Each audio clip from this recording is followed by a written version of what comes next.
You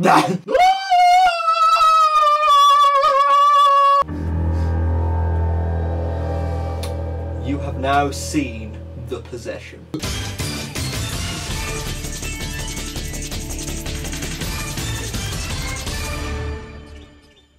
The Possession.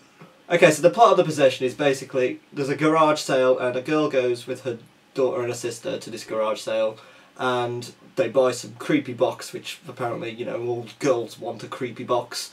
They take it home, shit starts happening to her, she becomes possessed, as the title adequately puts, and that is basically the film. And from there we see her go deeper into her possession and then eventually, you know, trying to cure it, etc, etc. Now let me start off and say the dad, played by Jeffrey Dean Morgan, he was a great character. I really liked him as a character. He pulled this movie along, and he had such... the way he just interacted with the children and the scenes, and it was just his acting, it was very natural, and it felt like, for once in a horror film, this was a character I could actually care about. And the visual style as well, there was a lot, you saw from the trailers, like a lot of visual effects, and they were quite interesting and quite exciting at times, and there was quite a varied amount of visual effects, and they went from quite early on in the film to all the way to the end, so it was, you know, a constant barrage of them. And from the off, I was really interested in this, because Sam Raimi had his name in it, so he obviously saw something in it that was likeable and that he wanted to get out there. So I went into this with, you know, quite moderate expectations, and they were just, from the off, I'm just going to say now, they were not met at all. There are so many other better Exorcist, Possession, just horror movies out there. I felt the film was very tenseless, and it lacked any scares. I mean, even when there were jump scares, I don't think they were very effective.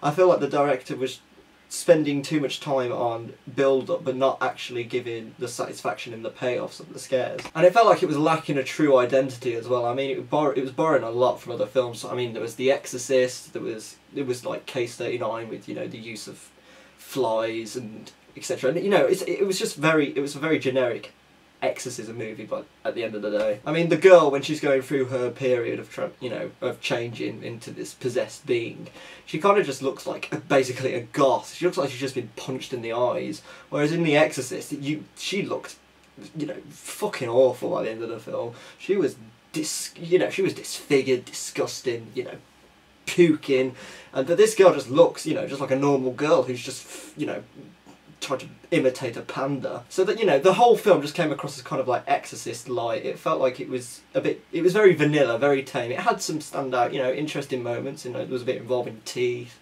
There was the bit in the mirror, which you've probably seen in the trailer. The ending was pretty exciting as well. But that was all it was. It was exciting at times. It was never scary. And as a horror film, you go in to be scared, and I just never got that at all. So overall, I'm going to give The Possession 2 out of 5 stars. I think there will be an audience that will enjoy this film and, you know, get some satisfaction from it.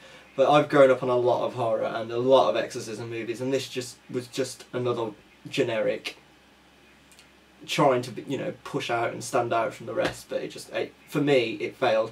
You may find more, you know, horrificness in it, but all I saw was, you know, some little girl as a panda. So I hope you like this review, and as usual, if you like this review, just click subscribe and you can see more.